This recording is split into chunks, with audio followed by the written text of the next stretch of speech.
ونؤمن به ونتوكل عليه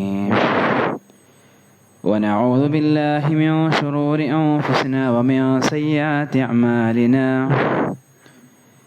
من يهدي الله فلا مضل له ومن يضلل فلا هادي له وأشهد أن لا إله إلا الله وحده لا شريك له وأشهد أن محمدا عبده ورسوله أرسله بالهدى ودين الحق ليظهره على الدين كله ولو كره المشركون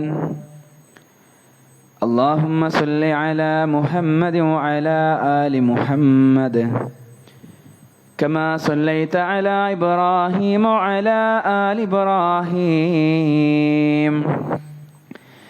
إنك حميد مجيد اللهم بارك على محمد وعلى آل محمد كما باركت على إبراهيم وعلى آل إبراهيم إنك حميد مجيد أما بعد فإن خير الكلام كلام الله وخير الحديث كتاب الله وخير الهدي هدي محمد صلى الله عليه وسلم وشر الأمور محدثاتها وكل محدثة بدعة وكل بدعة ضلالة أعوذ بالله من الشيطان الرجيم يا أيها الذين آمنوا اتقوا الله حق تقاته ولا تموتن إلا وأنتم مسلمون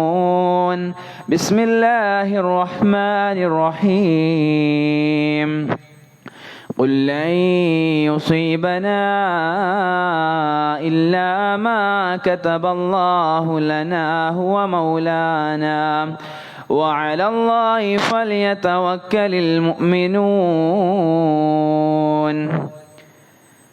رب اشرح لي صدري ويسر لي أمري واحلل عقدة من لساني يفقهوا قولي സ്നേഹാദരണീയരായ സത്യവിശ്വാസികളെ, വിശ്വാസിനികളെ, സൃഷ്ടാവും സംരക്ഷകനും പരിപാലകനുമായ അല്ലാഹു സുബ്ഹാനഹു വ തആലയുടെ നിയമനിർദ്ദേശങ്ങൾ നമ്മുടെ ജീവിതത്തിൻ്റെ എല്ലാ മേഖലയിലും കാത്തു സൂക്ഷിച്ച് ഭക്തനായ ഒരു ജീവിതത്തെ മുന്നോട്ട് ക്രമീകരിക്കണേ എന്ന് എന്നോടെന്ന പോലെ ഓർമ്മപ്പെടുത്തുകയാണ്, ഉപദേശിക്കുകയാണ്. അള്ളാഹുവിനേറെ പ്രിയപ്പെട്ട അവൻ്റെ ഏറ്റവും നല്ല അടിമകളിൽ നമ്മെ ഏവരെയും ഉൾപ്പെടുത്തി അനുഗ്രഹിക്കുമാറാകട്ടെ. മനുഷ്യരായ നമ്മുടെയൊക്കെ ജീവിതത്തിൽ വ്യത്യസ്തങ്ങളായ ഘട്ടങ്ങളിലൂടെ ജീവിതം നമ്മെ ഇങ്ങനെ യാത്രയാക്കിക്കൊണ്ടേയിരിക്കും. ഇവിടെ ഇരിക്കുന്ന എല്ലാവരുടെയും മുഖങ്ങളിൽ പ്രസന്നതയുണ്ടെങ്കിൽ പോലും എല്ലാവരുടെയും ഉള്ളിൽ അത്രയധികം സന്തോഷവും സമാധാനവും ഉണ്ട് എന്ന് നമ്മൾക്ക് ആർക്കും പറയാനും ഉറപ്പുവരുത്താനൊന്നും കഴിയില്ല. ഇതിലിരിക്കുന്ന പലരുടെയും ചിരിക്കുന്ന മുഖങ്ങൾക്ക് പിന്നിൽ ഒരുപാട് കരയുന്ന കണ്ണുകളുണ്ടാകും, മനസ്സുകളുണ്ടാകും. ജീവിതത്തിൻ്റെ ആവലാതികളും വേവലാതികളും ഭാവിയെക്കുറിച്ചുള്ള ആശങ്കകളും ഉറക്കത്തെ നഷ്ടപ്പെടുത്തുന്ന ഒരുപാട് മനുഷ്യർ ഈ കൂട്ടത്തിലുണ്ടാകും. ഇനി എന്താണ് ജീവിതത്തിൽ ചെയ്യുക എന്ന ഒരു പിടിവള്ളിയില്ലാതെ മുന്നോട്ട് പോകുന്ന പലവിധ മനുഷ്യരുണ്ടാകും.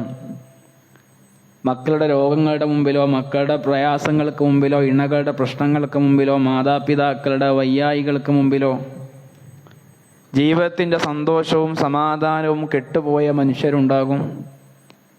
സാമ്പത്തികമായ ബാധ്യതകളെ കൊണ്ട് ശ്വാസം മുട്ടുന്ന മനുഷ്യരുണ്ടാകും. റിസൾട്ടുകൾ വന്ന് അഡ്മിഷൻ കിട്ടാത്ത മക്കളുടെ ഭാവിയെക്കുറിച്ച് ഉത്കണ്ഠപ്പെട്ടുകൊണ്ടിരിക്കുന്ന മാതാപിതാക്കളുണ്ടാകും. നമ്മൾ വളരെ ആത്യന്തികമായി അറിയുകയും മനസ്സിലാക്കുകയും ഉൾക്കൊള്ളുകയും ഒക്കെ ചെയ്യേണ്ട ഭാഗം അള്ളാഹു നമ്മുടെ ഈ അവസ്ഥകളെക്കുറിച്ച് മുഴുവൻ അറിയുന്നവനാണ് എന്നതാണ്. അതുകൊണ്ടാണ് റബ്ബ് സുബ്ഹാനഹു വ തആല പരിശുദ്ധ ഖുർആനിൽ ആദ്യം നമ്മുടെ ഹൃദയത്തെ ചികിത്സിക്കുന്നത്. ഈ ഭൂമിയിലേക്ക് വന്നത് എന്തിനാണ് എന്ന ചോദ്യങ്ങൾക്കുള്ള ഉത്തരം ഖുർആൻ നമ്മളെ പഠിപ്പിച്ചത് ഇവിടെ സുഖലോലുപമായ ഒരു ജീവിതത്തെ നിങ്ങൾക്ക് നയിക്കുക എന്ന ആഗ്രഹത്തോടെയും ഉദ്ദേശത്തോടെയും സൃഷ്ടിക്കപ്പെട്ടവരല്ല നമ്മൾ എന്നാണ്. الذي خلق الموت والحياة ليبلوكم أيكم أحسن عملا. മരണത്തെയും ജീവിതത്തെയും അള്ളാഹു സൃഷ്ടിച്ചത് നമ്മളെ പരീക്ഷിക്കാനാണ് എന്നാണ്. നമ്മളിൽ ആരാണ് ഏറ്റവും നന്നായിട്ട് പ്രവർത്തിക്കുന്നത് എന്ന് നോക്കാൻ. അതുകൊണ്ട് തന്നെ എനിക്ക് എന്തുകൊണ്ട് ഇങ്ങനെ സംഭവിച്ചു എന്നാണ് നമ്മൾ പലപ്പോഴും എന്തു വരുമ്പോഴും ചിന്തിക്കുക. അതിൻ്റെയൊക്കെ അപ്പുറത്ത് നമ്മൾ ചോദിക്കുകയും ചിന്തിക്കുകയും ചെയ്യേണ്ട വിഷയം, ഈ പരീക്ഷണത്തിലൂടെ ഞാൻ അള്ളാഹുവിലേക്ക് കൂടുതൽ അടുത്തുപോ എന്നാണ്. അള്ളാഹു നമ്മളോട് വളരെ തറപ്പിച്ച് ഉറപ്പിച്ച് പറഞ്ഞ വിഷയം, വലനബ്ലുവന്നക്കും, നിങ്ങളെ ഞാൻ പരീക്ഷിക്കുക തന്നെ ചെയ്യും. അത് വ്യത്യസ്തമായ രൂപത്തിലായിരിക്കും അവനവനുള്ള പരീക്ഷണങ്ങൾ. ചില മനുഷ്യരെ അള്ളാഹു ഖൗഫ് കൊണ്ട്, ഭയം കൊണ്ടാണ് പരീക്ഷിക്കുക. ചില മനുഷ്യരെ പട്ടിണി കൊണ്ടാണ്, ജൂഅ് കൊണ്ടാണ് പരീക്ഷിക്കുക. ചില മനുഷ്യരെ വനഖ്സി മിനൽ അംവാൽ, സമ്പത്തിൽ കുറവ് വരുത്തിക്കൊണ്ടാണ് പരീക്ഷിക്കുക. ചില മനുഷ്യരെ അള്ളാഹു വലംഫുസ്, കൂടെയുള്ള മനുഷ്യരുടെ വേർപാടുകളെ കൊണ്ട് പരീക്ഷിക്കും. വസമറ, ചില ആളുകൾക്ക് വിഭവ നഷ്ടങ്ങൾ കൊണ്ട് പരീക്ഷണം ഉണ്ടാകും. വബശ്ശിരി സ്വാബിരീൻ, അവിടെയൊക്കെ ക്ഷമിക്കുന്ന മനുഷ്യർക്ക് സന്തോഷ വാർത്തയുണ്ട് എന്നാണ് ഖുർആൻ പറഞ്ഞത്. അള്ളാഹു നമ്മളോട് ഒരിക്കലും പരീക്ഷിക്കില്ല എന്നല്ല, പരീക്ഷിക്കും എന്ന് തന്നെയാണ് പറഞ്ഞത്. പക്ഷെ നമ്മൾ ജീവിതത്തിൽ പരീക്ഷിക്കപ്പെടുമ്പോൾ അള്ളാഹു എന്നെ ഉപേക്ഷിച്ചോ എന്നുള്ള ചിന്ത ഒരിക്കലും നമ്മുടെ മനസ്സിൽ കടന്നു വരാനേ പാടില്ല. അങ്ങനെ അള്ളാഹു തൻ്റെ അടിമകളെ ഉപേക്ഷിക്കുമായിരുന്നുവെങ്കിൽ, അള്ളാഹു റബ്ബിന് ഏറ്റവും പ്രിയപ്പെട്ട റബ്ബിൻ്റെ ദാസന്മാരായ പ്രവാചകന്മാരെ ഉപേക്ഷിച്ചു എന്ന് പറയേണ്ടി വരും. കാരണം അവരൊക്കെയും പരീക്ഷിക്കപ്പെട്ടവരാണ്. നമ്മൾ ഇന്ന് അനുഭവിക്കുന്ന ആ പരീക്ഷണങ്ങൾ ഒരിക്കലും അള്ളാഹു എന്നെ മറന്നോ എന്ന ചിന്തകൾ നമ്മൾക്ക് വരരുത്. അള്ളാഹു മറന്നിരുന്നുവെങ്കിൽ അവൻ ആദ്യം മറക്കേണ്ടത് ആരെയാണ്? അള്ളാഹുവിൻ്റെ പ്രവാചകന്മാരെ ജീവിതം. ആ ജീവിതം വെറുതെ നമ്മൾ ആലോചിച്ച് നോക്കും. യൂസുഫ് നബി അലൈഹിസ്സലാത്തു വസ്സലാം ഒരു കുട്ടിയാണ്, ഒരു പിതാവിൻ്റെ ഏറ്റവും പ്രിയപ്പെട്ട മകനാണ്. ആ മകനെ സ്വന്തം സഹോദരങ്ങൾ ആദ്യം കിണറ്റിലേക്ക് എറിഞ്ഞു. ആ നിമിഷം അദ്ദേഹം ചിന്തിച്ചു പോയിട്ടുണ്ടാകും, എൻ്റെ ജീവിതമൊക്കെ ഇവിടെ അവസാനിച്ചു പോയിട്ടുണ്ടാകും. പക്ഷെ അവിടെ നിന്ന് യൂസുഫ് നബി അലൈഹിസ്സലാം എന്ന് പറയുന്ന ഒരു ബാലൻ കരകയറി രക്ഷപ്പെടുന്നത് വീണ്ടും തൻ്റെ വീട്ടിലേക്കല്ല, ഒരു അടിമ ചന്തയിലേക്കാണ്. അവിടെ നിന്ന് പിന്നെ അങ്ങോട്ടൊരു കൊട്ടാരത്തിലേക്കാണ്, പിന്നെ നീണ്ട വർഷങ്ങളുടെ കാരാഗ്രഹ ജീവിതത്തിലേക്കാണ്, ജയിൽവാസത്തിലേക്കാണ്. കുറ്റമൊന്നും ചെയ്യാതെ ജയിലിൽ ഒരു കുറ്റവാളിയെ പോലെ വർഷങ്ങളോളം ഇരുണ്ട മുറിയിൽ അദ്ദേഹം ജീവിച്ചു. പക്ഷെ അവിടെയും അല്ലാഹു സുബ്ഹാനഹു വ തആല അദ്ദേഹത്തെ ഉപേക്ഷിച്ചിട്ടില്ല. അവിടെയും അള്ളാഹു അദ്ദേഹത്തെ അവിടുന്ന് രാജകൊട്ടാരത്തിലേക്ക് പിന്നെയും കൊണ്ടുവന്ന് ഈജിപ്തിൻ്റെ ഭരണാധികാരിയാക്കി മാറ്റുന്നു. അഥവാ കിണറെന്ന് പറയുന്നത് അദ്ദേഹത്തിൻ്റെ ജീവിതത്തിൽ അള്ളാഹു അദ്ദേഹത്തിന് വേണ്ടി സംവിധാനിച്ച ഒരു പദ്ധതിയുടെ അവസാനമല്ലായിരുന്നു. ജയില് പോലും അവസാനമല്ല, അതൊക്കെയും അള്ളാഹുവിൻ്റെ ഒരു ഒരുക്കമായിരുന്നു. അള്ളാഹു അദ്ദേഹത്തെ തയ്യാറാക്കുകയായിരുന്നു. നമ്മൾ ഇന്ന് നമ്മുടെ ജീവിതത്തിൻ്റെ ഏതെങ്കിലും ഒരു കിണറ്റിലാണെങ്കിൽ, നമ്മൾ ഇന്ന് നമ്മുടെ ജീവിതത്തിൻ്റെ ഏതെങ്കിലും ഒരു ജയിലിലാണെങ്കിൽ നമ്മൾ ഒരിക്കലും നിരാശപ്പെടരുത്. മറിച്ച് അള്ളാഹു ഒരുപക്ഷെ നമ്മുടെ ജീവിതത്തിൻ്റെ വിജയങ്ങളെ വൈകിപ്പിച്ചേക്കാം, പക്ഷെ ഒരിക്കലും റബ്ബ് നമ്മളെ ഉപേക്ഷിക്കുകയില്ല എന്ന ബോധ്യം ഉണ്ടാവണം. അയ്യൂബ് നബി അലൈഹിസ്സലാത്തു വസ്സലാം സമ്പത്തുണ്ടായിരുന്നു, മക്കളുണ്ടായിരുന്നു, ആരോഗ്യമുണ്ടായിരുന്നു, മാന്യതയുണ്ടായിരുന്നു. പരീക്ഷണം വന്നു, സമ്പത്ത് പോയി, വ്യാപാരം നഷ്ടപ്പെട്ടു പോയി, മക്കളില്ലാതെയായി, മക്കൾ കൂടെ ഇല്ലാതെയായി, ആരോഗ്യം നഷ്ടപ്പെട്ടു, ജനങ്ങൾ പോലും അകന്നു. പക്ഷേ അദ്ദേഹം ജീവിതത്തിന് ഒരു കാര്യം മാത്രം കൈവിട്ടു പോയിട്ടേയില്ല, അത് പടച്ച റബ്ബിലുള്ള വിശ്വാസമാണ്. അദ്ദേഹം റബ്ബിനോട് പ്രാർത്ഥിക്കുന്ന പ്രാർത്ഥന, റബ്ബി ഇന്നി മസ്സനി അൽദുർറു വ അൻത അർഹമുർ റഹീമീൻ. പടച്ചോനെ, എനിക്ക് പ്രയാസം വന്നു, എന്നെ പ്രയാസം ബാധിച്ചു, കരുണ ചെയ്യുന്നവരിൽ ഏറ്റവും കരുണയുള്ളവൻ നീയാണ്. പരാതിയില്ല, പരിഭവമില്ല, നിരാശയില്ല, ഒരു വിനീതമായ പ്രാർത്ഥന മാത്രം. അതിന് അല്ലാഹു കൊടുക്കുന്ന മറുപടി ഫസ്തജബ്നാ ലഹു. അങ്ങനെ നാം അദ്ദേഹത്തിൻ്റെ പ്രാർത്ഥനയ്ക്ക് ഉത്തരം കൊടുത്തു. പ്രിയപ്പെട്ടവരെ, നമ്മളിങ്ങനെ കരഞ്ഞുകൊണ്ട് പടച്ച റബ്ബിൻ്റെ മുമ്പിൽ അല്ലാഹുവേ അല്ലാഹുവേ എന്നാണ് എനിക്ക് പരിഹാരം, എൻ്റെ പ്രശ്നങ്ങൾക്ക് എന്നാണ് ഒരു തീർപ്പുണ്ടാവുക എന്ന് ചോദിക്കുന്ന പ്രാർത്ഥനകൾക്ക് ഇൻഷാ അല്ലാഹ് ഒരു ദിവസം പടച്ച റബ്ബ് നമ്മളോടും പറയും ഫസ്തജബ്നാ ലഹു, അവൻ്റെ പ്രാർത്ഥനയ്ക്ക് ഞാൻ മറുപടി കൊടുത്തു. ആ ഈമാൻ, നഷ്ടപ്പെടാത്തൊരു ഈമാൻ നമ്മുടെ ജീവിതത്തിൽ നമ്മൾക്കുണ്ടാകണം. യാക്കൂബ് നബി അലൈഹിസ്സലാത്തു വസ്സലാം ഒരു പിതാവാണ്, യൂസുഫ് നബിയുടെ ഉപ്പയാണ്. സ്വന്തം മകൻ നഷ്ടപ്പെട്ടു. ഒരു ദിവസമല്ല, ഒരു മാസമല്ല, വർഷങ്ങളോളം ആ ഉപ്പ കരഞ്ഞ് ആ ഉപ്പയുടെ കണ്ണിന്റെ കാഴ്ച നഷ്ടപ്പെടുമാറ് ഖുർആൻ പറഞ്ഞു. ആ ദുഃഖം കാരണം അദ്ദേഹത്തിന്റെ കണ്ണുകൾ വെളുത്തുപോയി. പക്ഷെ അവിടെയും അദ്ദേഹം ജനങ്ങളോട് പരാതിപ്പെട്ടില്ല. അദ്ദേഹം പറഞ്ഞത് ഇന്നമാ അഷ്കു ബസ്തി വഹുസ്നി ഇലല്ലാഹ്, ഞാൻ എൻ്റെ സങ്കടവും എൻ്റെ ദുഃഖവും അള്ളാഹുവിനോടാണ് പറയാം. എത്ര മനോഹരമായ പാഠമാണത്. അദ്ദേഹം പറയാതെ പഠിപ്പിക്കുന്ന ഒരു വിഷയം. നമുക്കൊരു പ്രശ്നം വന്നാൽ ഒരുപക്ഷെ നമ്മൾ 100 പേരെ വിളിക്കും, ഇതിൽ പരിഹാരം ഉണ്ടോ, എന്തെങ്കിലും അങ്ങനെ ഉണ്ടോ. ചില മനുഷ്യന്മാർ സോഷ്യൽ മീഡിയയിൽ പോയിട്ട് എഴുതും, എല്ലാവരോടും പറയും. പക്ഷേ യാക്കൂബ് നബി അലൈഹിസ്സലാം ആദ്യം അള്ളാഹുവിനോട് പറഞ്ഞു, നമ്മളോട് മാതൃക കാണിച്ചു. എന്തു വന്നാലും, കാരണം മനുഷ്യന്മാർ കേൾക്കുള്ളൂ. അള്ളാഹു കേൾക്കുക മാത്രമല്ല, ആ പ്രശ്നത്തിൻ്റെ പരിഹാരം കാണിച്ചു തരും. നമ്മളിങ്ങനെ തകർന്നു പോകാൻ നിൽക്കുകയായിരുന്നെങ്കിൽ റസൂലുള്ളാഹിക്ക് അതിനെ സമയമുണ്ടാകുമായിരുന്നുള്ളൂ. ജനിക്കുന്നതിൻ്റെ മുമ്പ് ബാപ്പ നഷ്ടപ്പെട്ട് അനാഥനായി ജനിച്ചൊരു കുട്ടി, പിന്നെ 6 വയസ്സാകുമ്പോൾ ഉമ്മ മരിച്ച ഒരു കുട്ടി, പിന്നീട് താങ്ങും തണലുമായി നിന്ന അബ്ദുൽ മുത്തലിബ് എന്ന വല്യപ്പ 8ാമത്തെ വയസ്സിൽ മരിച്ചു പോകുന്നു. പിന്നീട് അങ്ങോട്ട് ജീവിതത്തിന്റെ പാതിയായ ഖദീജ ബീവിയും താങ്ങും തണലും സംരക്ഷണവുമായ അബൂ ത്വാലിബും പ്രവാചകന്റെ 50കൾ മരിച്ചു പോകുന്നു. തന്നിലൂടെ ഉണ്ടായ 7 മക്കളിൽ 6 മക്കളുടെയും മരണം കൺമുമ്പിൽ കാണേണ്ടി വരുന്നു. കൂടെയുള്ള സ്വന്തം നാട്ടുകാർന്ന് ആട്ടും തുപ്പും സഹിക്കേണ്ടി വരുന്നു. എത്രയോ വട്ടം ആളുകൾ കൊല്ലാൻ വേണ്ടി ശ്രമിച്ചു കൊണ്ടിരിക്കുന്നു. ഒരു നാട്ടിൽ നിന്ന് വേറെ നാട്ടിലേക്ക് പലായനം ചെയ്യേണ്ടി വരുന്നു. എത്രമേൽ ക്രൂരമായ പീഡനങ്ങളിലും യാതനകളും ജീവിച്ചു പോയ ഒരാളാണ് റസൂലുള്ളാഹി സ്വല്ലല്ലാഹു അലൈഹി വസല്ലം. നമ്മുടെ ജീവിതത്തിലേക്ക് ഇങ്ങനെ ആലോചിക്കേണ്ടത്, യൂസുഫ് നബിയുടെ കിണറും അയ്യൂബ് നബിയുടെ രോഗവും യാക്കൂബ് നബിയുടെ കണ്ണുനീരും ഒക്കെ ഖുർആൻ നമ്മളെ പഠിപ്പിക്കുന്നത് ചരിത്രം പഠിക്കാനല്ല, മറിച്ച് നമ്മുടെ ജീവിതത്തിൻ്റെ ഓരോ പരീക്ഷണങ്ങൾക്കും നമ്മൾക്ക് പ്രതീക്ഷ നൽകാനാണ്. എന്ന് പറഞ്ഞാൽ നമ്മുടെ ജീവിതത്തിൽ കിണറുണ്ടെങ്കിൽ, നമ്മുടെ ജീവിതത്തിൽ ജയിലുണ്ടെങ്കിൽ, നമ്മുടെ നഷ്ടങ്ങളുണ്ടെങ്കിൽ, നമ്മുടെ ഇതിൽ കണ്ണുനീരുണ്ടെങ്കിൽ ഒരിക്കലും നമ്മുടെ റബ്ബ് ഒരിക്കലും മാറിയിട്ടില്ല എന്ന ബോധ്യം ഉണ്ടാകണം. യൂസുഫ് നബിനെ പിടിച്ചുയർത്തിയ അതേ അള്ളാഹു, യാക്കൂബ് നബിയുടെ കണ്ണുകൾക്ക് കാഴ്ച തിരിച്ചു കൊടുത്ത അതേ അള്ളാഹു, അയ്യൂബ് നബിയുടെ രോഗത്തെ സുഖപ്പെടുത്തി കൊടുത്ത അതേ റബ്ബ് ഇന്നും ജീവിച്ചിരിക്കുന്നുണ്ട്. ആ റബ്ബ് ഇന്നും കേട്ടുകൊണ്ടിരിക്കുന്നുണ്ട്. ആ റബ്ബ് ഇന്നും കരുണ ചെയ്തുകൊണ്ടിരിക്കുന്നുണ്ട്. അതുകൊണ്ട് ആരെങ്കിലും അള്ളാഹുവിനെ തവക്കുൽ ചെയ്താൽ, അള്ളാഹുവിനെ ആശ്രയിച്ചാൽ അവൻ അള്ളാഹു മതി. അള്ളാഹു മതിയാകുന്നവന് ലോകം മുഴുവൻ എതിരാണെങ്കിൽ പോലും അവൻ ഒറ്റക്കല്ല, എൻ്റെ കൂടെ പടച്ചോണ്ട്. നമ്മുടെ ജീവിതത്തിൽ ഏറ്റവും വലിയ ആശ്വാസമാകേണ്ട ഘട്ടം എന്താ? ഇന്നിങ്ങനെ നമ്മൾ സോഷ്യൽ മീഡിയയിൽ പരിശോധിച്ചാൽ ഈ സ്ട്രെസ് മാനേജ്മെന്റ്, അവനവൻ്റെ മനസ്സിൻ്റെ ഉത്കണ്ഠകളും ആശങ്കയും ആവലാതിയും എങ്ങനെ കുറക്കാമെന്ന വലിയ പഠനങ്ങൾ നടന്നുകൊണ്ടിരിക്കുക. ഖുർആൻ നമ്മളോട് പറഞ്ഞ മനോഹരമായൊരു സൊല്യൂഷൻ, അതിമനോഹരമായ ഒന്ന്. ഈ ലോകത്ത് പണം കൊടുത്തുകൊണ്ട് മാത്രം വാങ്ങാൻ കഴിയാത്ത ഒരുപാട് സംഗതികളുണ്ട്. നമ്മൾക്ക് കിടക്ക വാങ്ങാം, ഉറക്കത്തെ വാങ്ങാൻ കഴിയില്ല. നമ്മൾക്ക് പുസ്തകം വാങ്ങാം, അറിവ് വാങ്ങാൻ കഴിയില്ല. ഇതേപോലെ വീട് വാങ്ങാം, സമാധാനം. ഇത് അള്ളാഹു നമ്മൾക്ക് നൽകുന്ന മനോഹരമായ സമ്മാനമാണ്. അലാ ബിദിക്രില്ലാഹി തത്മഇന്നുൽ ഖുലൂബ്. നിങ്ങളുടെ ഹൃദയങ്ങൾക്ക് ആശ്വാസം ഉണ്ടാവുക, നിങ്ങളുടെ ഹൃദയങ്ങൾക്ക് സമാധാനം ഉണ്ടാവുക. ആ സമാധാനം പടച്ച റബ്ബിനെ കുറിച്ചുള്ള ഓർമ്മകൾ കൊണ്ട് മാത്രമാണ് എന്നാണ് ഖുർആൻ നമ്മളെ പഠിപ്പിക്കുന്നത്. ജീവിക്കാൻ സമ്പത്ത് ആവശ്യമാണ്, ജോലി ആവശ്യമാണ്, ചികിത്സ ആവശ്യമാണ്. പക്ഷേ ഒരിക്കലും നമ്മളെ കൊണ്ട് വാങ്ങാൻ കഴിയാത്ത ഒന്ന് സമാധാനമാണ്. ആ സമാധാനം അള്ളാഹുവിൻ്റെ ദാനമാണ് എന്ന ബോധ്യമുണ്ടാകണം. നമ്മൾക്ക് അതിനുണ്ടാകേണ്ട ഏറ്റവും വലിയ പരിഹാരം നമ്മുടെ ജീവിതത്തിൽ നമ്മൾ തവക്കുൽ ചെയ്യുന്ന മനുഷ്യരാകണം. എന്താണ് തവക്കുൽ എന്ന് പറഞ്ഞാൽ? ഇന്ന് മനുഷ്യർക്ക് അധികം നഷ്ടപ്പെട്ടു പോയ ഒന്നാണത്. ആ നഷ്ടപ്പെട്ടത് ഒരിക്കലും പണമല്ല, മറിച്ച് അള്ളാഹുവിലുള്ള വിശ്വാസമാണ്. നമ്മളെ പദ്ധതികൾ ഉണ്ടാക്കും, നമ്മളെ കുറെ കണക്കുകൾ കൂട്ടും, നമ്മളെ കുറെ ഭാവിയെ കുറിച്ച് ആശങ്കപ്പെടും. എന്നാൽ ഒരു സത്യവിശ്വാസ ഹൃദയത്തിൽ ഉണ്ടാകുന്ന ഉറച്ച വിശ്വാസം, ആ ഉറച്ച വിശ്വാസം വമയ്യതവക്കൽ അലല്ലാഹ്, ആരാണോ പടച്ച റബ്ബിങ്കിൽ തവക്കുൽ പരിപൂർണമായി കൊണ്ട് ആശ്രയിക്കുന്നത്, ഫഹുവ ഹസ്ബു. എന്തൊരു പ്രയോഗമാണത്!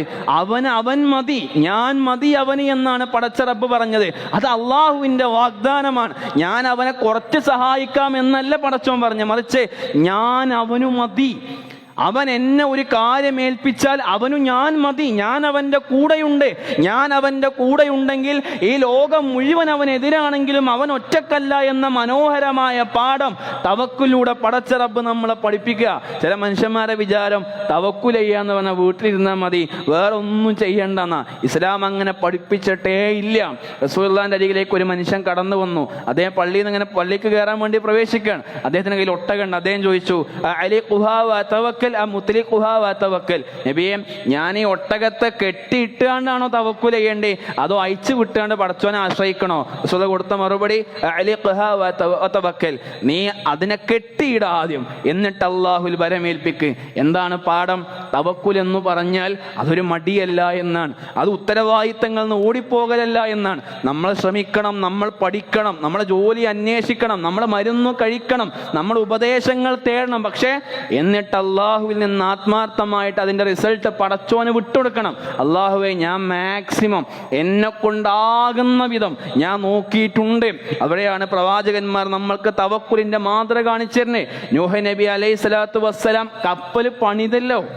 അള്ളാഹ്ക്ക് വേണമെങ്കിൽ എന്തൊരു അത്ഭുതം, ഒരു കപ്പൽ ഉണ്ടായി കൊടുത്തൂടായിരുന്നോ? അള്ളാഹ്ക്ക് വേണമെങ്കിൽ അത്ഭുതത്തെ രക്ഷിക്കാമായിരുന്നു. പക്ഷേ നീ നിന്റെ ഉത്തരവാദിത്വം ചെയ്യുക എന്ന് പഠിപ്പിച്ച്. മറിയം അലൈഹി സ്വലാത്തു വസ്സലാം പ്രസവത്തിന്റെ വേദനയിലാണ്. ഈത്തപ്പന അള്ളാഹ്ക്ക് വേണമെങ്കിൽ നേരെ കാരക്ക ഇറക്കി കൊടുക്കാലോ. നീ ആ ഈത്തപ്പന ഒന്ന് കുലുക്ക്, നിന്റെ അടുത്തൊക്കെ പാകമായത് തരാമെന്ന എന്ന് പറഞ്ഞാൽ പ്രസവിക്കുന്ന ഒരു സ്ത്രീക്ക് അള്ളാഹ്ക്ക് ഈന്തപ്പന കൊടുക്കാൻ കഴിയും. പക്ഷെ അള്ളാഹ് പഠിപ്പിച്ച നിന്റെ ചെറിയ ശ്രമം നീ നൽകേ, ബാക്കി ഫലങ്ങളൊക്കെ ഞാൻ തരാം. മൂസാ നബി അലൈഹി സ്വലാത്തു വസ്സലാം കടലിന്റെ മുമ്പിലാണ്. ആ സമയത്ത് അള്ളാഹുവിന് വേണമെങ്കിൽ സ്വയം കടലിനെ പുലർത്തിക്കൂടെ? അല്ല, അള്ളാഹു ആദ്യം പറഞ്ഞു, മൂസാ, നിന്റെ കയ്യിലുള്ള വടിയോണ്ട് നീ ആ കടലിനൊന്ന് അടിക്ക്.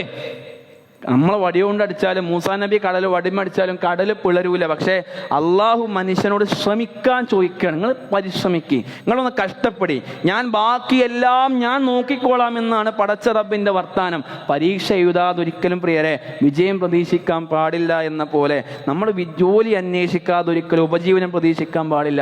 നമ്മൾ അള്ളാഹുവിനോട് പ്രാർത്ഥിക്കാതൊരിക്കലും പടച്ചോന് സഹായം പ്രതീക്ഷിക്കാൻ പാടില്ല. എല്ലാം ചെയ്തിട്ട് ഇനി എല്ലാം എൻ്റെ കൈകൊണ്ട് അള്ളാഹ് എല്ലാം ചെയ്തെന്നിട്ട് ഒക്കെ എൻ്റെ കൈകൊണ്ട് കിട്ടിയാന്ന് വീമ്പ് പറയുന്ന മനുഷ്യരും ആകരുത്. നമ്മൾ വിത്ത് വിതക്കുന്നേ ഉള്ളൂ, അത് മുളപ്പിക്കുന്ന അള്ളാഹുവാണ്. നമ്മൾ മരുന്ന് കഴിക്കുന്നേ ഉള്ളൂ, അതിന് ശമനം നൽകുന്ന അള്ളാഹുവാണ്, ശിഫ നൽകുന്ന അള്ളാഹുവാണ്. നമ്മൾ ജോലി ചെയ്യുന്നേ ഉള്ളൂ, നമ്മൾക്ക് റിസ്ക് നൽകുന്ന അള്ളാഹുവാണ്. നമ്മുടെ ജീവിതത്തിൽ ഒരുപാട് മനുഷ്യരെ ബാധിച്ച, ഒരുപാട് മനുഷ്യരെ കരയിക്കുന്ന വലിയ പ്രയാസം അത് സാമ്പത്തികമായ ഭാരങ്ങളാണ്. വായ്പകൾ, വീടിൻ്റെ ലോണുകൾ, മക്കളെ വിദ്യാഭ്യാസ ചെലവുകൾ, ചികിത്സ, വാടക, വരുമാനം കുറവ്, പുറത്ത് ചിരിക്കുന്ന അധികം മനുഷ്യരുടെയും ഉള്ളിൽ വലിയ സംഘർഷങ്ങളാണ്. ഖുർആൻ നമ്മളോട് ഒരു വാഗ്ദാനം നൽകിയിട്ടുണ്ട്. നമ്മൾ എത്ര പേരാണ് ആയത്തിനെ കുറിച്ച് ആയത്തിൽ ചിന്തിച്ച് ആലോചിക്കേണ്ട വിഷയ. അള്ളാഹു നമ്മളോട് പറഞ്ഞത് പ്രയാസത്തിന്റെ ശേഷം എളുപ്പമുണ്ട് എന്നല്ല, അല്ല, പ്രയാസത്തോടൊപ്പം എളുപ്പമുണ്ട് എന്ന ഖുർആന്റെ ഭാഷ. പ്രയാസത്തിന്റെ കൂടെ എളുപ്പമുണ്ട് എന്ന് പറഞ്ഞാൽ നിങ്ങൾ പ്രയാസത്തിന്റെ ഉള്ളിലായിരിക്കുന്ന ഘട്ടത്തിലും അള്ളാഹുവിന്റെ കരുണ നിങ്ങളുടെ കൂടെയുണ്ട്. അത് നിങ്ങൾ തിരിച്ചറിയുന്നില്ല എന്നുള്ള മാത്രമേ ഉള്ളൂ. മനോഹരമായ അറബി വാക്കുണ്ട്, ഇത് ഇസ്തദ്ദൽ കർബു കർബൽ ഫറജ് എന്ന് പറഞ്ഞാൽ പ്രതിസന്ധി കഠിനമാകുമ്പോൾ അതിൻ്റെ കൂടെ തന്നെ ആശ്വാസവും എടുത്തിരിക്കും. അള്ളാഹു നമ്മൾക്ക് നൽകുന്ന അല്ലെങ്കിൽ നമ്മൾ ഇത് അനുഭവിക്കുന്ന പ്രയാസം, ആ പ്രയാസം എടുത്തു മാറ്റപ്പെടുന്നതിന് മുമ്പ് അതിനെ സഹിക്കുവാനുള്ള ഹൃദയം അല്ലാഹു നമ്മൾക്ക് നൽകും. അതിൻ്റെ പേരാണ് യുസ്രി എന്ന് പറയുന്നത്. അത് ചിലപ്പോൾ ആ പ്രശ്നം അവസാനിക്കലാകണമെന്നേ ഇല്ല. ഇനിയും അങ്ങനെ എന്തു പ്രശ്നം വന്നാലും ഞാൻ നേരിടാൻ മാത്രം, അതൊക്കെ ഞാൻ കുറെ കണ്ടതാ എന്ന് നമ്മൾ പറയലോ, ആ യുസ്ർ അല്ലാഹു നമ്മൾക്ക് നൽകും. ഒരിക്കൽ നമ്മളെ തകർത്തിരുന്ന ഒരു കാര്യം ഇന്ന് നമ്മളെ തകർക്കാത്തൊരവസ്ഥയിലേക്ക് അല്ലാഹു നമ്മളെ ശക്തനാക്കും. ഇന്ന് പലപ്പോഴും ചിലപ്പോൾ നമ്മുടെ കയ്യിൽ പൈസ കുറവായിരിക്കും, പക്ഷേ അല്ലാഹുവിൻ്റെ ഖജനാവിൽ പണത്തിന് കുറവില്ല എന്ന ബോധ്യം ഉണ്ടാകണം. നമ്മുടെ മുമ്പിൽ നമ്മുടെ പ്രതീക്ഷിക്കുന്ന എല്ലാ വാതിലുകളും കൊട്ടിയടക്കപ്പെട്ടതായി നമ്മൾക്ക് തോന്നാം, പക്ഷേ ആകാശത്തിന്റെ വാതിൽ ഒരിക്കലും നമ്മുടെ മുമ്പിൽ അടഞ്ഞു പോകുന്നില്ല എന്ന ബോധ്യമുണ്ടാകണം. ഖുർആൻ നമ്മളോട് ആണയിട്ട് പറയുന്ന ഒരു വർത്തമാനമുണ്ട്,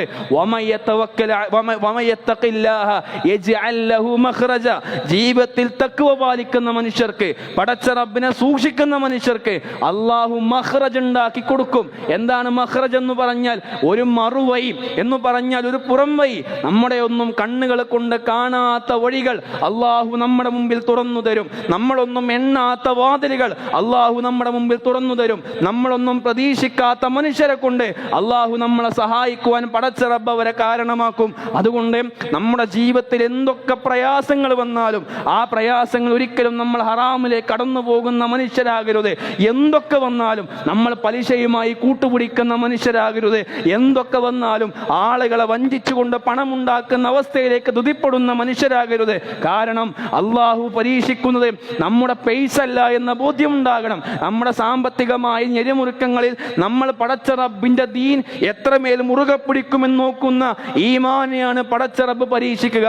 ഒരുപക്ഷെ നമ്മൾ കഴിക്കുന്ന ലളിതമായ ഹലാലായ ഭക്ഷണത്തിൽ അള്ളാഹുവിന്റെ ബർക്കത്തുണ്ടാകും. ഹറാമായി സമ്പാദിച്ച സമ്പത്തിൽ നമ്മൾക്ക് ഒരുപക്ഷെ ഉറക്കം പോലും ഉണ്ടാകണമെന്നില്ല, സമാധാനം പോലും ഉണ്ടാകണമെന്നില്ല.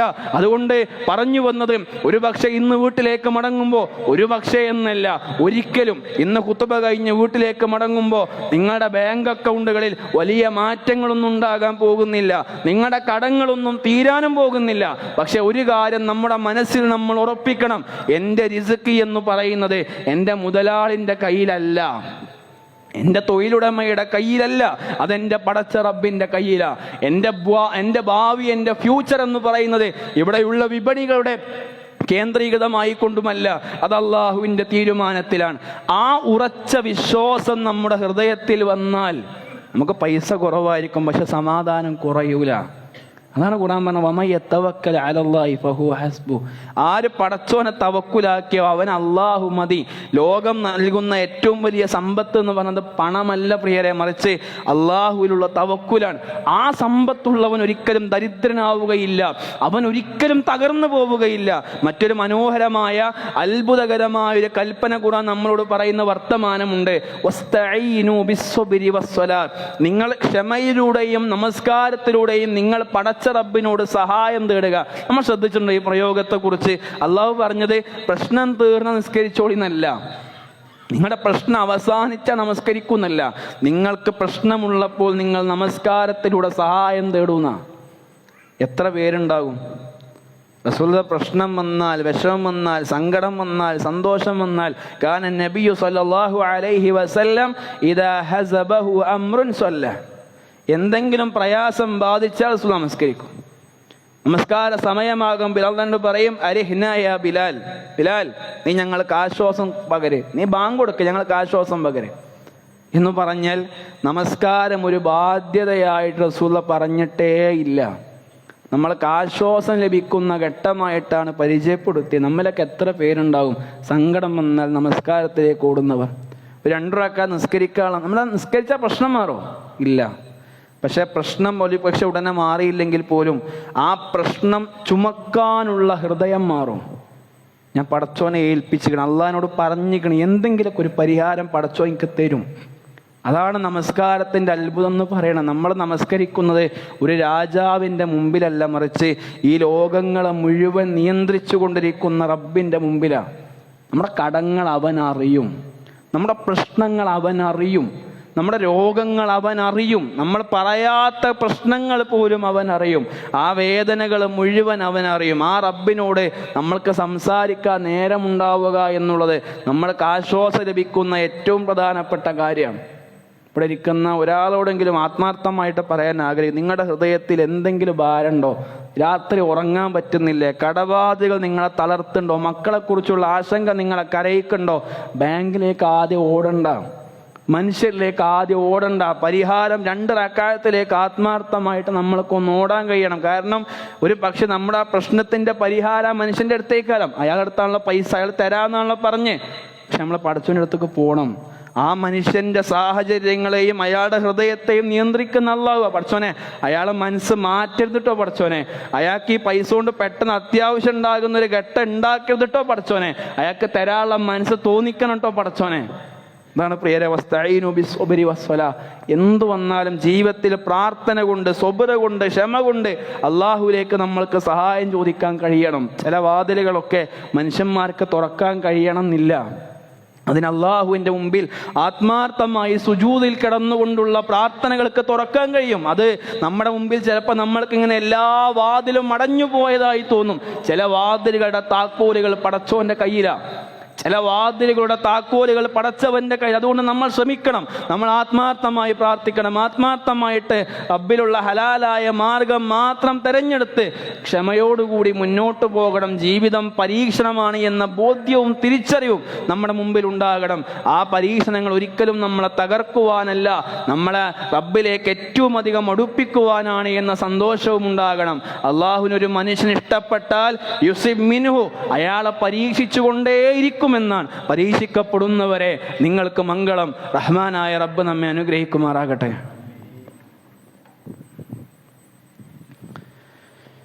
അൽഹംദുലില്ലാഹ് അൽഹംദുലില്ലാഹില്ലദീ അല്ലമ ബിൽ ഖലം അല്ലമൽ ഇൻസാന മാ ലം യഅലം അസ്സലാത്തു വസ്സലാമു അലാ റസൂലിഹിൽ അമീൻ വഅലാ ആലിഹി വസഹ്ബിഹി വമൻ തബിഅഹും ബിഇഹ്സാൻ ഇലാ യൗമിദ്ദീൻ. അമ്മാ ബഅദ്. തഖ്വല്ലാഹ് ഇബാദല്ലാഹ്.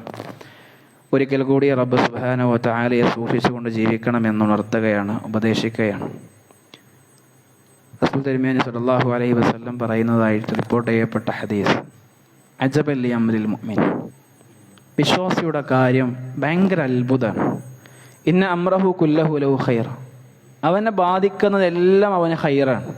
വലൈസ ദാലിക ലി അഹദിൻ ഇല്ല ലിൽ മുഅ്മിൻ, വിശ്വാസിക്കല്ലാതെ അങ്ങനെ ഒന്നില്ല. റസൂൽ പറയും, ഇന്ന അസോബത്തുഹു സറ, അവൻ എന്തെങ്കിലും സന്തോഷം വന്നാൽ ശക്കറ, അവൻ നന്ദി കാണിക്കും. ഫകാന ഖൈറൻ ലഹു, അതവൻ നന്മയാവും. വൈന സോബത്തുഹു ളറ, അവൻ എന്തെങ്കിലും പ്രയാസം ബാധിച്ചാൽ സബറ, അവനപ്പം ക്ഷമിക്കും. ഫകാന ഖൈറൻ ലഹു, അതും അവൻ നന്മയാവും. വിശ്വാസിക്കല്ലാതെ അങ്ങനെ ഒന്നില്ല. നമ്മുടെ ജീവിതത്തിൽ എന്തൊക്കെ സംഭവിച്ചാലും നന്മ കിട്ടിയ നന്ദി കാണിക്കണം, പ്രയാസം വന്നാൽ ക്ഷമിക്കണം, അതൊക്കെയും നമ്മൾക്ക് നന്മയാണ്.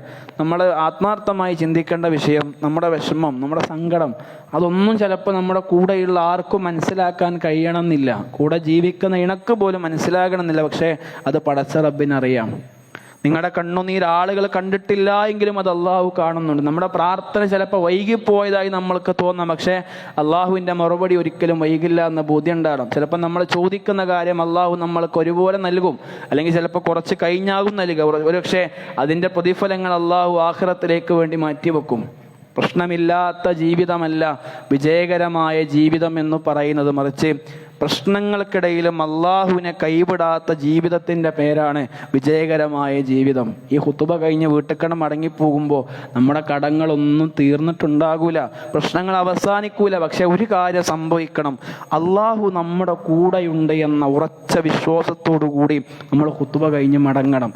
ലാ ഇലാഹ ഇല്ലാ അൻത സുബ്ഹാനക് ഇന്നി കുന്തു മിനൽ ളാലിമീൻ എന്ന് മഹാനായ യൂനുസ് നബി അലൈഹിസ്സലാത്തു വസ്സലാം അള്ളാഹുവിനോട് പ്രാർത്ഥിക്കുന്നത് 3 ഇരുട്ടുകൾക്കുള്ളിൽ നിന്നാണ് എന്ന ബോധ്യമുണ്ടാകണം. കടലിൻ്റെ ഇരുട്ട്, ആയക്കടലിൻ്റെ ഇരുട്ട്, മത്സ്യത്തിൻ്റെ വയറ്റിൻ്റെ ഇരുട്ട്, ആ ഇരുട്ടിൽ നിന്ന് പോലും അള്ളാഹുവിനോട് പ്രാർത്ഥിക്കുന്ന പ്രതീക്ഷകൾ. ഇനി എന്താണ് പോംവഴി എന്ന് നമ്മുടെ ഒന്നും ജീവിതത്തിൽ നമ്മളൊക്കെ വെച്ച് പറയുകയാണെങ്കിൽ ഒരു പോസിബിലിറ്റി ഇല്ല, ഒരു മാർഗവും ഇനിയില്ല, എങ്ങനെയാലും കുടുങ്ങും. പക്ഷെ അവിടെ നിന്ന് അള്ളാഹു രക്ഷപ്പെടുത്തിയിട്ടുണ്ടെങ്കിൽ ഈ പ്രാർത്ഥനയെക്കുറിച്ച്, ഈ വിശുദ്ധ ഖുർആനിലെ ഈ ആയത്തിനെ കുറിച്ച് പണ്ഡിതന്മാർ വിശദീകരിക്കുന്നത്, ജീവിതത്തിൽ എന്തു പ്രയാസം വന്നാലും എന്തു ബുദ്ധിമുട്ട് വന്നാലും സങ്കടത്തിലായ ഒരു മനുഷ്യൻ ഈ പ്രാർത്ഥന വളരെ ആത്മാർത്ഥമായി ചൊല്ലുമ്പോൾ അള്ളാഹു അവൻ ആശ്വാസത്തിൻ്റെയും രക്ഷയുടെയും മാർഗത്തെ തുറന്നു കൊടുക്കുന്ന ലാ ഇലാഹ ഇല്ലാ അൻത സുബ്ഹാനക് ഇന്നി കുന്തു മിനൽ ളാലിമീൻ. അള്ളാഹു ഒരു പക്ഷേ നമ്മുടെ ജീവിതത്തിൽ നമ്മളിങ്ങനെ ഒരിക്കൽ നഷ്ടപ്പെടില്ല എന്ന് കരുതിയ മനുഷ്യരെ നമ്മുടെ മുമ്പെന്ന് അള്ളാഹു മാറ്റി നിർത്തും, അള്ളാഹു അവരെ അകറ്റും. നമ്മൾ വർഷങ്ങളോളം പണിതുയർത്തിയ നമ്മുടെ പദ്ധതികളൊക്കെ തകർന്നു പോകാൻ അവൻ നമ്മൾ അനുവദിക്കും. നമ്മുടെ കൺമുമ്പിൽ വെച്ചുകൊണ്ട് നമ്മുടെ കിനാവുകളുടെ കൊട്ടാരങ്ങൾ ചിറകുടിഞ്ഞ് തകർന്നു പോകുന്നത് കാണേണ്ടി വരും. നമ്മുടെ മുന്നിൽ ഇരുണ്ട കൊടുങ്കാറ്റും കൈവശം വളരെ ആത്മാർത്ഥമായ തവക്കുലും മാത്രമുള്ള ഒരവസ്ഥയിൽ അള്ളാഹുവെ മുമ്പോട്ടൊരു വഴിയുമില്ല, നിന്നെ ഞാൻ തവക്കുൽ ചെയ്യുന്നു, അത്ഭുതങ്ങൾ സംഭവിപ്പിക്കണമേ എന്ന അവസ്ഥയിലേക്ക് അള്ളാഹു നമ്മളെ നിർത്തും. പക്ഷേ അള്ളാഹു നമ്മളെ ഓരോ തവണയും തെളിയിച്ചു കൊണ്ടിരിക്കുന്ന വിഷയം അള്ളാഹുവിൻ്റെ പദ്ധതി നമ്മുടെ പദ്ധതികളെക്കാൾ കരുണയുള്ളതും മഹത്തരവുമാണ് എന്നാണ്. നമ്മുടെ ഹൃദയം വേദനിക്കുന്നത് നമ്മൾക്കിപ്പോഴുള്ള അവസ്ഥ മാത്രമേ കാണാൻ കഴിയുന്നുള്ളൂ. അതിൻ്റെ അപ്പുറത്തുള്ള അവസ്ഥകളെക്കുറിച്ച് നമ്മൾക്കറിയില്ല. വല്ലാഹു യഅലമു വഅൻതും ലാ തഅലമൂൻ. അള്ളാഹു അറിയുന്നു, നിങ്ങൾ അറിയുന്നില്ല. നമ്മളിങ്ങനെ അടഞ്ഞുപോയ വാതിലുകളെ കുറിച്ചോർത്ത്, ആ അഡ്മിഷൻ കിട്ടാത്തോർത്ത്, ആ വിവാഹം നടക്കാത്തോർത്ത്, ആ ജോലി കിട്ടാത്തതോർത്ത്, ആ ബിസിനസ് തകർന്നു പോയതോർത്ത് നമ്മളിങ്ങനെ സങ്കടപ്പെടുമ്പോൾ ആ വാതിലുകളുടെ അപ്പുറത്തുണ്ടാകുന്ന ദോഷങ്ങളിൽ നിന്ന് അള്ളാഹു നമ്മളെ രക്ഷിച്ചിട്ടുണ്ടാകുമെന്ന ബോധ്യം ഒരു പക്ഷെ ഉൾക്കൊള്ളാൻ നമ്മൾക്ക് അറിവുണ്ടാകണമെന്നില്ല.